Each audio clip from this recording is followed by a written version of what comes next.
மீண்டும் ஆட்சிக்கு வந்தால் ஒரே நாடு ஒரே தேர்தல் முறை கொண்டுவரப்படும் என பாஜக வாக்குறுதி அளித்துள்ளது. டெல்லியில் பாஜகவின் தேர்தல் அறிக்கையை பிரதமர் மோடி வெளியிட்டார். அதில் பொது சிவில் சட்டம் கொண்டுவரப்படும் உள்ளிட்ட பல்வேறு வாக்குறுதிகள் அளிக்கப்பட்டுள்ளன.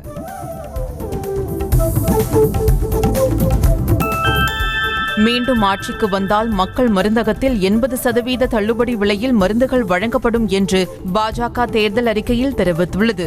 அடுத்த 5 ஆண்டுகளில் மேலும் 3 கோடி பேருக்கு வீடுகள் கட்டித்தரப்படும் என்று பாஜக வாக்குறுதி அளித்துள்ளது.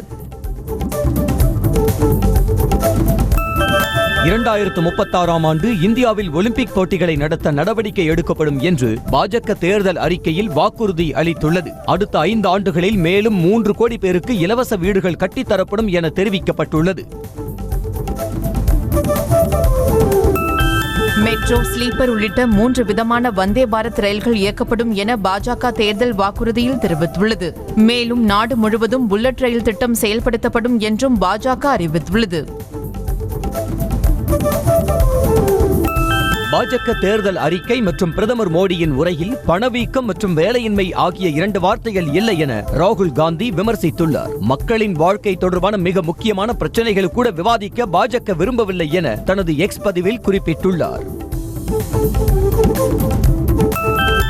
பாஜகவின் தேர்தல் அறிக்கையை நாடும் நம்பாது மக்களும் நம்ப மாட்டார்கள் என டெல்லி அமைச்சர் அதிஷி விமர்சனம் செய்துள்ளார். 10 ஆண்டுகளாக பாஜக அரசு நாட்டிற்கு துரோகம் செய்திருப்பதாகவும் அவர் கடுமையாக சாடினார். பாஜக எனும் பேரழிவு அரசியல் சட்டத்தை மாற்ற துடிப்பதாக முதலமைச்சர் மு க ஸ்டாலின் விமர்சித்துள்ளார். இது தொடர்பாக எக்ஸ் பக்கத்தில் பதிவிட்ட அவர் நாட்டை 200 ஆண்டுகள் பின்னோக்கி இழுத்துச் செல்ல கோர பசியுடன் திட்டங்கள் தீட்டி வருவதாகவும் தெரிவித்துள்ளார். தமிழ்நாட்டின் வளர்ச்சிக்காக கடந்த 10 ஆண்டுகளில் 10.76 லட்சம் கோடியை மத்திய பாஜக அரசு அள்ளி கொடுத்ததாக கூறுவது அப்பட்டமான பொய்க்கணக்கு என முதலமைச்சர் மு க ஸ்டாலின் தெரிவித்துள்ளார். எத்தனை பொய்களைத்தான் நாடு தாங்கும் எனவும் காதுகள் பாவமில்லையா எனவும் தனது எக்ஸ் பக்கத்தில் கேள்வி எழுப்பியுள்ளார். அதிமுகவை அழிக்க இந்த பூமியில் எவரும் பிறக்கவில்லை என்றும் அழிக்க நினைத்தவர்கள் அழிந்து போவார்கள் எனவும் அதிமுக பொதுச் செயலாளர் எடப்பாடி பழனிசாமி தெரிவித்துள்ளார். ஆத்தூரில் நடைபெற்ற பொதுக்கூட்டத்தில் பேசிய அவர் முதல்வர் திரும்ப திரும்ப பொய்யை பேசி அதை உண்மையாக்க பார்ப்பதாக விமர்சித்தார். ஒற்றை செங்கல்லை தூக்கிக் கொண்டு அமைச்சர் உதயநிதி விளம்பரம் தேடி வருவதாக எடப்பாடி பழனிசாமி விமர்சித்துள்ளார். ஆத்தூரில் நடைபெற்ற பொதுக்கூட்டத்தில் பேசிய அவர் திமுகவின் 38 எம்பிக்கள் நாடாளுமன்றத்தில் தூங்கிக் கொண்டிருந்தீர்களா என கேள்வி எழுப்பியுள்ளார். ஜவுளி, ஆயத்த ஆடைகள், தோல் பொருட்கள் ஏற்றுமதியில் இந்தியாவில் தமிழ்நாடுதான் தலை சிறந்த மாநிலம் என திமுக தெரிவித்திருக்கிறது. இது தொடர்பாக வெளியான அறிக்கையில் திராவிட மாடல் ஆட்சியின் சாதனைகளை மத்திய அரசின் புள்ளி விவரங்கள் நிரூபிப்பதாக தெரிவிக்கப்பட்டுள்ளது.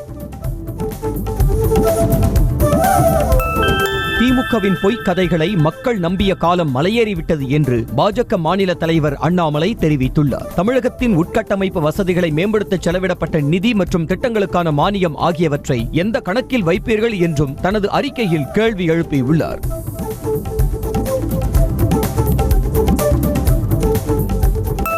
நீலகிரி வேட்பாளர் ஆ ராசாவை ஆதரித்து பிரச்சாரம் மேற்கொள்ள உதயநிதி ஸ்டாலின் சென்ற தனியார் ஹெலிகாப்டரில் தேர்தல் பறக்கும் படை அதிகாரிகள் சோதனை மேற்கொண்டனர். ஹெலிகாப்டரில் எந்தவிதமான பரிசு பொருட்களோ பணமோ இல்லாததால் அதிகாரிகள் திரும்பிச் சென்றனர். அம்பேத்கர் பிறந்த நாளை முன்னிட்டு அவரது உருவ படத்திற்கு குடியரசுத் தலைவர் திரௌபதி முர்மு மலர் தூவி மரியாதை செலுத்தினார். அதனைத் தொடர்ந்து பிரதமர் நரேந்திர மோடி, குடியரசு துணைத் தலைவர் உள்ளிட்டோர் மலர் தூவி மரியாதை செலுத்தினர்.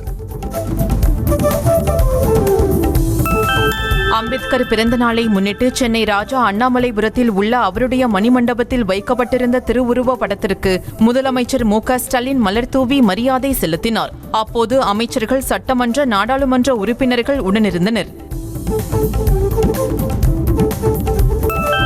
சேலம் மாநகராட்சிக்குட்பட்ட தொங்கும் பூங்கா அருகே உள்ள அம்பேத்கர் சிலைக்கு எதிர்க்கட்சித் தலைவர் எடப்பாடி பழனிசாமி மாலை அணிவித்து மரியாதை செலுத்தினார். அப்போது அதிமுக நிர்வாகிகள் உடனிருந்தனர்.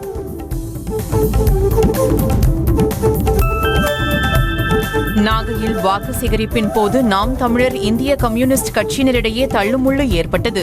இந்திய கம்யூனிஸ்ட் வேட்பாளர் வை செல்வராஜின் பிரச்சார வாகனத்திற்கு நாம் தமிழர் கட்சி தொண்டர் வழிவிட மறுத்ததால் மோதல் ஏற்பட்டதாக தகவல் வெளியாகியுள்ளது. தூத்துக்குடி மாவட்டம் கோவில்பட்டியில் அம்பேத்கர் சிலைக்கு மாலை அணிவிக்க வந்த பாஜகவினருக்கு பெரியார் மார்க்சிய உணர்வாளர்கள் கூட்டமைப்பினர் எதிர்ப்பு தெரிவித்தனர். இதனால் ஆத்திரமடைந்த பாஜகவினர் சாலை மறியலில் ஈடுபட்டனர். அரசியல் கட்சியினரை மோதவிட்டு காவல்துறை வேடிக்கை பார்ப்பதாக நாம் தமிழர் கட்சி ஒருங்கிணைப்பாளர் சீமான் குற்றம் சாட்டியுள்ளார். நாகையில் செய்தியாளர்களிடம் பேசிய அவர், அதிகாரம் ஆளும் கட்சியிடம் உள்ளதால் காவல்துறை கைகட்டி வேடிக்கை பார்ப்பதாக விமர்சித்தார். அனைத்து கட்சிகளையும் பார்த்து பாஜக தேர்தல் அறிக்கையை வெளியிட்டதாக தமிழ்நாடு காங்கிரஸ் கமிட்டி தலைவர் செல்வ பெருந்தகை விமர்சித்தார். சமூக நீதி, மத நல்லிணக்கம், அனைவரையும் உள்ளடக்கிய வளர்ச்சி ஆகியவற்றுக்கு எதிரான அம்சங்கள் பாஜகவின் தேர்தல் அறிக்கையில் உள்ளன என்றும் அவர் தெரிவித்தார். வேற்றுமையில் ஒற்றுமை என்ற இந்தியாவின் பெருமையை சிதைக்க பாஜக முயற்சி செய்வதாக திமுக செய்தி தொடர்பாளர் TKS இளங்கோவன் கடுமையாக சாடியுள்ளார். பாஜகவிற்கு ஓரிருவர் ஆதரவாக இருந்தாலும் அதனை தேர்தல் அறிக்கை மாற்றிவிடும் என அவர் விமர்சித்தார். இஸ்ரேல் மீது ஈரான் நடத்திய ஏவுகணை தாக்குதலுக்கு இந்தியா கவலை தெரிவித்திருக்கிறது. இரண்டு தரப்புக்கும் இடையே பெரிய போர் வெடித்துவிடுமோ என்ற கவலை ஏற்பட்டுள்ளதாகவும் அதனால் மேற்கு ஆசியாவில் அமைதி குலைந்துவிடும் எனவும் டெல்லியில் வெளியுறவு அமைச்சகம் தெரிவித்திருக்கிறது. இஸ்ரேல் தலைநகர் டெல் அவிவுக்கான விமான சேவைகளை இந்திய விமான நிறுவனங்கள் நிறுத்துவதாக தகவல் வெளியாகியுள்ளது. இஸ்ரேல் ஈரான் இடையே போர் பதற்றம் ஏற்பட்டுள்ளதால் ஈரான் வான்வெளியில் பறக்க வேண்டாம் என ஏர் இந்தியா மற்றும் விஸ்தாரா நிறுவனங்கள் முடிவெடுத்துள்ளன.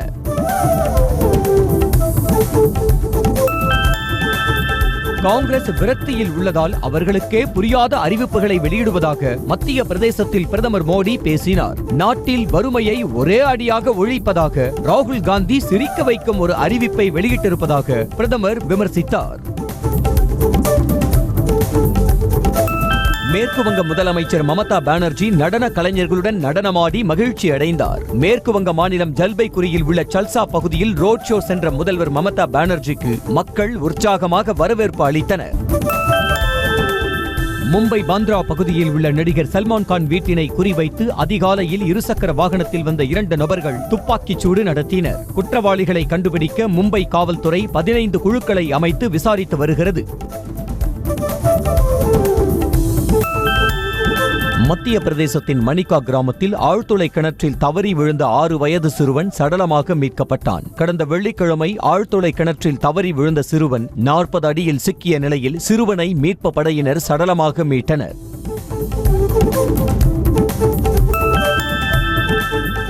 ஜம்மு காஷ்மீரின் தோடா பகுதியில் உள்ள செனாப் நதியில் ராஃப்டிங் நிகழ்ச்சி மூலம் மக்களிடம் தேர்தல் விழிப்புணர்வு ஏற்படுத்தப்பட்டது. முறையான வாக்காளர் கல்வி மற்றும் தேர்தல் பங்கேற்பு திட்டத்தின் ஒரு பகுதியாக மாவட்ட தேர்தல் ஆணையம் இந்த நிகழ்ச்சிக்கு ஏற்பாடு செய்திருந்தது.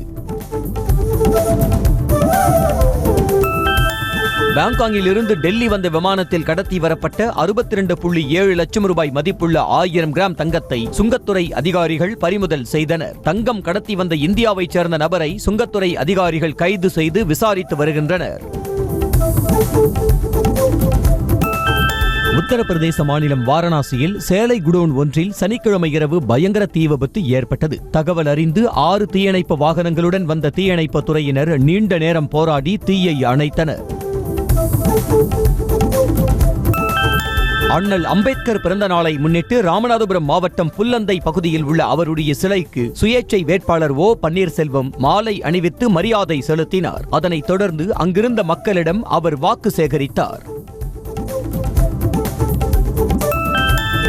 அண்ணல் அம்பேத்கரின் 134வது பிறந்த நாளை முன்னிட்டு கடலூரில் உள்ள அவரது திருவுருவச் சிலைக்கு தமிழக வெற்றிக் கழக பொதுச் செயலாளர் புசி ஆனந்த் மாலை அணிவித்து மரியாதை செலுத்தினார். அப்போது தமிழக வெற்றிக் கழக நிர்வாகிகள் உடன் சென்றனர்.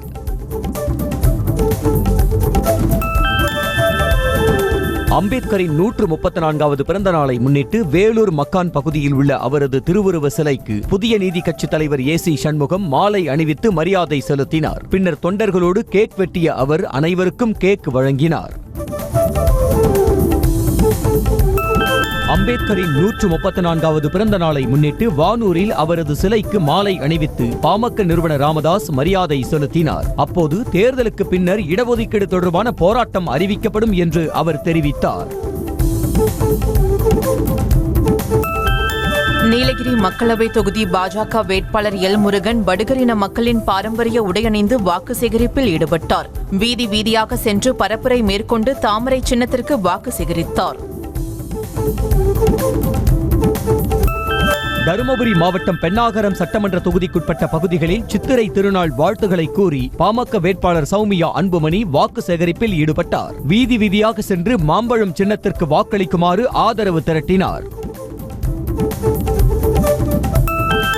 அம்பேத்கர் தயாரித்து கொடுத்த அரசியலமைப்பு சட்டத்தை பிரதமர் மோடி சிதைக்க நினைப்பதாக மதிமுக பொதுச் செயலாளர் வைகோ கண்டனம் தெரிவித்தார். தூத்துக்குடியில் செய்தியாளர்களிடம் பேசிய அவர் சனாதன சட்டத்தை அரசியலமைப்பு சட்டமாக்க பாஜக தீர்மானித்திருப்பதாக குற்றம் சாட்டினார். தேர்தல் நேரத்தில் தமிழகத்திற்கு வந்து செல்லும் பிரதமர் போன்றவர் இல்லை முதலமைச்சர் என்று திமுக வேட்பாளர் கனிமொழி தெரிவித்துள்ளார். தூத்துக்குடி மாவட்டம் குரும்பூர் பகுதியில் பிரச்சாரம் மேற்கொண்ட அவர் திமுக அரசின் சாதனைகளை பட்டியலிட்டு வாக்கு சேகரித்தார். கோவை தொகுதி பாஜக வேட்பாளர் அண்ணாமலை துடியலூர் பகுதியில் ஜமாப் அடித்து தேர்தல் பரப்புரை மேற்கொண்டார். அப்போது பட்டியல் இனத்தவர் வீட்டில் அண்ணாமலை உணவு சாப்பிட்டு வாக்கு சேகரித்தார்.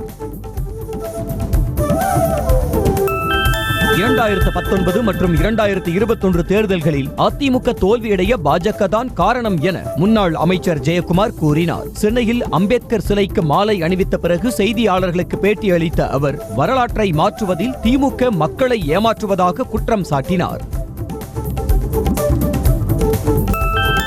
மதுரை சிலைமான் பகுதியில் உள்ள லட்சுமி அம்மன் கோவிலில் விருதுநகர் தொகுதி தேமுதிக வேட்பாளர் விஜயபிரபாகர் சுவாமி தரிசனம் செய்துவிட்டு வாக்கு சேகரிப்பில் ஈடுபட்டார். அப்போது அதிமுக எம்எல்ஏ ராஜன் செல்லப்பா உள்ளிட்டோர் உடன் சென்று வாக்கு சேகரித்தனர்.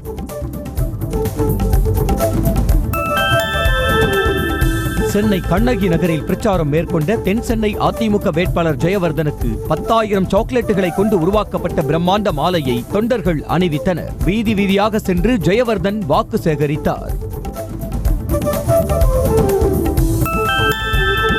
அப்பழுக்கற்ற மோடியின் ஆட்சியை பற்றி விமர்சிக்க எதுவும் இல்லாமல் கீழ்த்தரமான அநாகரிகமான அரசியலை திமுக முன்னெடுக்கின்றது என்று சரத்குமார் விமர்சித்துள்ளார். கோவையில் அண்ணாமலையை ஆதரித்து பிரச்சாரம் செய்த அவர் பாஜக அரசின் சாதனைகள் என சிலவற்றை பட்டியலிட்டு வாக்கு சேகரித்தார். சென்னையில் ஆபரண தங்கத்தின் விலை 55,000 ரூபாயை நெருங்கியுள்ளது. ஒரு சவரன் ஆபரண தங்கம் 600 ரூபாய் உயர்ந்து 54,840 ரூபாய்க்கும், 1 கிராம் 75 ரூபாய் உயர்ந்து 6,855க்கும் விற்பனை செய்யப்படுகிறது. தமிழ்நாடு தீயணைப்பு துறையில் வீரமரணம் அடைந்த தீயணைப்பு வீரர்களுக்கு நீத்தார் நினைவு தினம் அனுசரிக்கப்பட்டது. இதில் தீயணைப்பு மற்றும் மீட்பு பணித்துறை டிஜிபி தீயணைப்பு வீரர்கள் பங்கேற்று அஞ்சலி செலுத்தினர். தமிழகத்தில் அடுத்த 5 தினங்களுக்கு வெப்பம் படிப்படியாக அதிகரிக்கும் என சென்னை வானிலை ஆய்வு மையம் எச்சரிக்கை விடுத்துள்ளது. குறிப்பாக 4 டிகிரி செல்சியஸ் வரை வெப்பம் அதிகரிக்க வாய்ப்புள்ளதாக கணிக்கப்பட்டுள்ளது.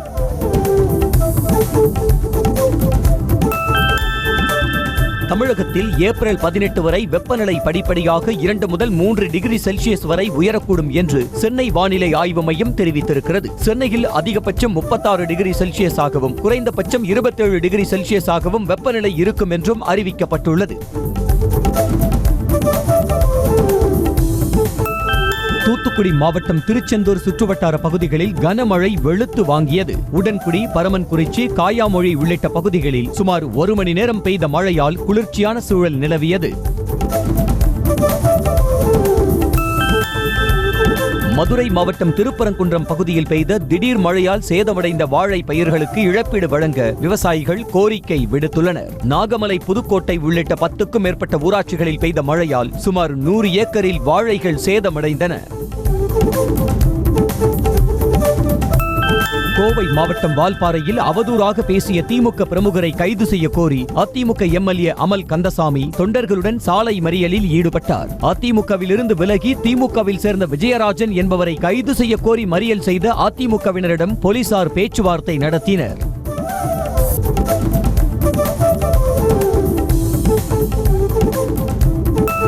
போதைப் பொருள் கடத்தல் வழக்கில் ஜாஃபர் சாதிக், சதானந்தம், முஜிபுர், முகேஷ், அசோக்குமார் ஆகிய 5 பேர் மீது குற்றப்பத்திரிகை தாக்கல் செய்யப்பட்டது. டெல்லி பாட்டியாலா ஹவுஸ் நீதிமன்றத்தில் தேசிய போதைப் பொருள் தடுப்பு முகமை குற்றப்பத்திரிகையை தாக்கல் செய்தது. சென்னையில் முதுநிலை மருத்துவ மாணவரை துப்பாக்கியால் சுட முயன்ற விவகாரம் தொடர்பாக வடமாநில இளைஞர்கள் 2 போலீசார் கைது செய்தனர். விசாரணையில் அந்த நபர் டெல்லியில் BSc படித்து வரும் கஜராஜ் என்பதும் காதல் விவகாரம் தொடர்பாக துப்பாக்கியை காட்டி மிரட்டியதும் தெரியவந்தது.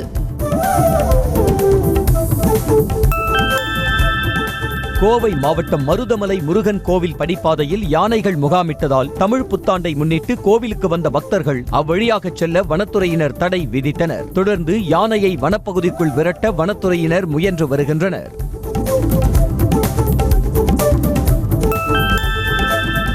சேலம் மாவட்டம் ஏற்காட்டில் தமிழ் புத்தாண்டு மற்றும் வார விடுமுறையை முன்னிட்டு சுற்றுலா பயணிகளின் கூட்டம் அதிகமாக காணப்பட்டது. அண்டை மாநிலங்களிலிருந்தும் ஏராளமானோர் வருகை தந்ததால் படகு சவாரி செய்ய நீண்ட வரிசையில் காத்திருக்க வேண்டிய நிலை ஏற்பட்டது.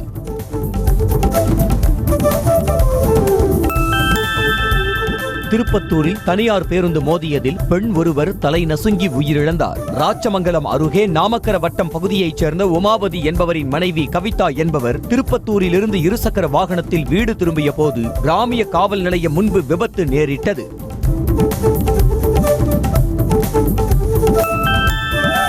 புதுக்கோட்டை மாவட்டம் கரம்பக்குடி அருகே தனியார் பேருந்தை வழிமறித்து ஓட்டுநரை 3 பேர் ஆவேசமாக தாக்கிய CCTV காட்சிகள் வெளியாகியுள்ளன. ஓட்டுநர் இருசக்கர வாகனத்தை இடித்துவிட்டு வந்ததாக கூறப்படும் நிலையில் தாக்குதல் நடத்தியவர்கள் மீது நடவடிக்கை எடுக்க வேண்டும் என கோரிக்கை எழுந்துள்ளது. மதுரை மாவட்டம் மேலூர் அருகே தமிழ் புத்தாண்டை முன்னிட்டு மந்தையம்மன் கோவிலில் ஏர், கலப்பை, மண்வெட்டி உள்ளிட்ட விவசாய உபகரணங்களை வைத்து கிராம மக்கள் வழிபாடு செய்தனர். சித்திரை மாத பிறப்பில் விவசாய பணிகளை தொடங்கும் விதமாக பாரம்பரிய முறைப்படி வழிபாடு நடைபெற்றது.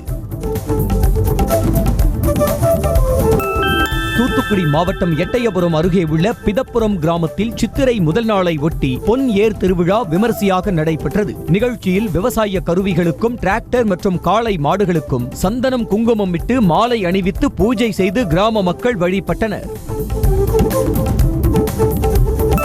கடலூர் மாவட்டம் சிறுபாக்கம் அருகே பனையந்தூர் கிராமத்தில் உள்ள மதுபான கடையில் 1,12,000 மதிப்புள்ள 492 மது பாட்டில்களை மர்ம நபர்கள் திருடிச் சென்றனர். இதுகுறித்து போலீசார் வழக்கு பதிவு செய்து குற்றவாளிகளை தேடி வருகின்றனர்.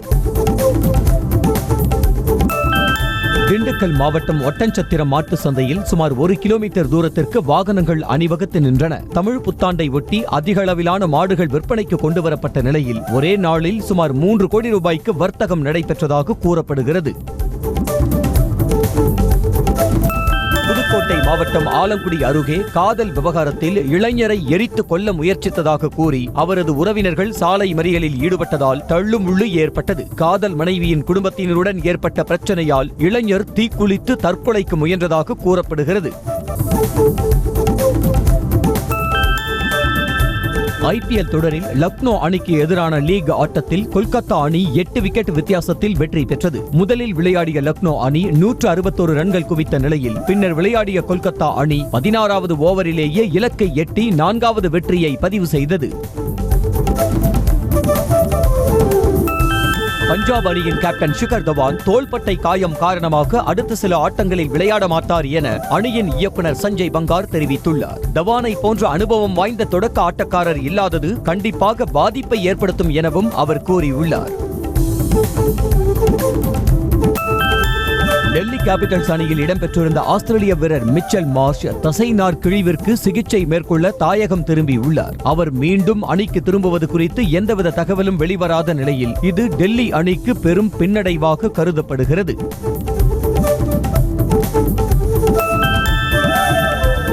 இந்தியாவில் உங்களுக்கு பிடித்தமான நினைவு என்ன என்கிற கேள்விக்கு ஆஸ்திரேலிய கிரிக்கெட் அணியின் கேப்டன் பேட் கமின்ஸ் உலகக்கோப்பையை வென்ற புகைப்படத்தை பகிர்ந்தார். இன்ஸ்டாகிராமில் தன்னிடம் கேள்வி கேட்கும்படி தனது ரசிகர்களுக்கு பேட் கமின்ஸ் அழைப்பு விடுத்திருந்தார். தமிழ் புத்தாண்டை முன்னிட்டு திருச்செந்தூர் சுப்பிரமணிய சுவாமி திருக்கோவிலில் அதிகாலை முதலே பக்தர்கள் நீண்ட வரிசையில் காத்திருந்து சாமி தரிசனம் செய்தனர். ஆயிரக்கணக்கான பக்தர்கள் கடலில் புனித நீராடி சுவாமி தரிசனம் செய்தனர். திருத்தணி முருகன் கோவிலில் சித்திரை மாத பிரம்மோற்சவ விழா கொடியேற்றத்துடன் தொடங்கியது. இதனையொட்டி கோவிலில் உள்ள கொடிமரத்திற்கு சிறப்பு பூஜைகள் செய்யப்பட்டு பின்னர் கொடியேற்றத்துடன் சித்திரை திருவிழா தொடங்கியது.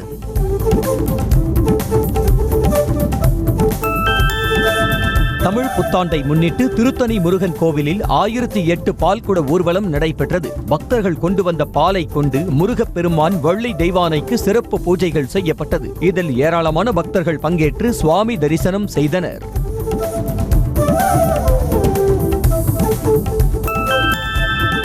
தமிழ் புத்தாண்டை முன்னிட்டு திருவள்ளூர் மாவட்டம் சிறுவாபுரி பாலசுப்பிரமணிய சுவாமி கோவிலில் ஏராளமான பக்தர்கள் சுவாமி தரிசனம் செய்தனர். கோவில் கருவறை முழுவதும் பழங்களால் அலங்கரிக்கப்பட்டு சந்தன காப்பில் முருகப்பெருமான் பக்தர்களுக்கு காட்சி அளித்தார்.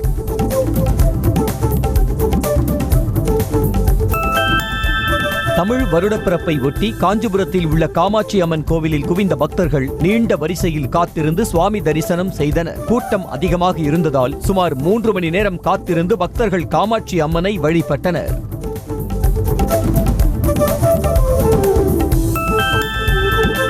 தஞ்சாவூர் மாவட்டம் பாபநாசம் அருகே மேலவழுத்தூர் செல்வ விநாயகர் கோவில் திருவிழாவில் சிறுவர்கள் முதல் பெரியவர்கள் வரை ஏராளமான பக்தர்கள் பால்குடம் காவடி எடுத்து ஊர்வலமாக வந்து நேர்த்தி கடன் செலுத்தினர். பின்னர் விநாயகருக்கு தீபாராதனை காண்பிக்கப்பட்டு பிரசாதம் வழங்கப்பட்டது.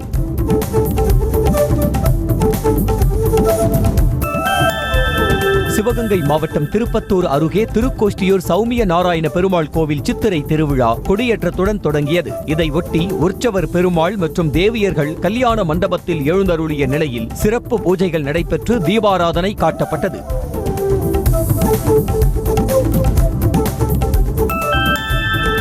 சிவகங்கை மாவட்டம் திருப்புவனம் பாலகிருஷ்ண பெருமாள் கோவில் சித்திரை திருவிழாவில் கோவிந்தா கோவிந்தா கோஷம் முழங்க தங்க குதிரை வாகனத்தில் பச்சை பட்டுடுத்தி அழகர் வைகை ஆற்றில் இறங்கினார். பக்தர்கள் சர்க்கரை தீபம் ஏற்றி வழிபட பெருமாளுக்கு சிறப்பு பூஜைகள் நடைபெற்றன.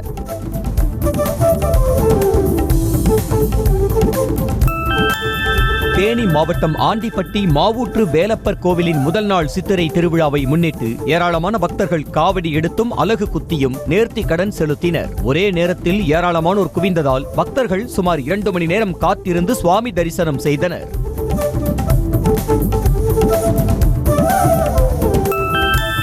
புதுக்கோட்டை மாவட்டம் ஆலங்குடி வடகரையில் உள்ள முத்துமாரியம்மன் கோவில் திருவிழாவை முன்னிட்டு ஏராளமான பக்தர்கள் அலகு குத்தி பால்குடம் தீச்சட்டி ஏந்தி ஊர்வலமாக சென்று தீ மிதித்தனர். தொடர்ந்து பக்தர்கள் கொண்டு வந்த பால்குடங்கள் மூலம் அம்மனுக்கு அபிஷேகம் தீபாராதனைகள் நடைபெற்றன.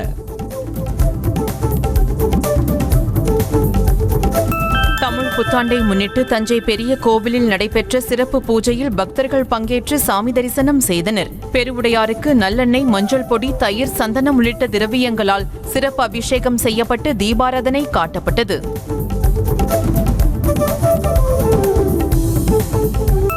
தமிழ் புத்தாண்டை ஒட்டி பிள்ளையார்பட்டி ஸ்ரீ கற்பக விநாயகர் ஆலயத்தில் ஏராளமான பக்தர்கள் சாமி தரிசனம் செய்தனர். அதிகாலை நடை திறக்கப்பட்டு மூலவர் கற்பக விநாயகருக்கு சிறப்பு பூஜைகள் செய்யப்பட்டு மூலவர் தங்க கவசத்திலும் உற்சவர் தங்க மூஷிக வாகனத்திலும் காட்சியளித்தனர். மலையாள புத்தாண்டான விஷுவை முன்னிட்டு சென்னை ஆரியபுரத்தில் உள்ள ஐயப்பன் கோவிலில் மலையாள மக்கள் சுவாமி தரிசனம் செய்தனர். பாரம்பரிய உடையணிந்து அதிகாலை முதலே மலையாளிகள் வழிபாடு நடத்தினர்.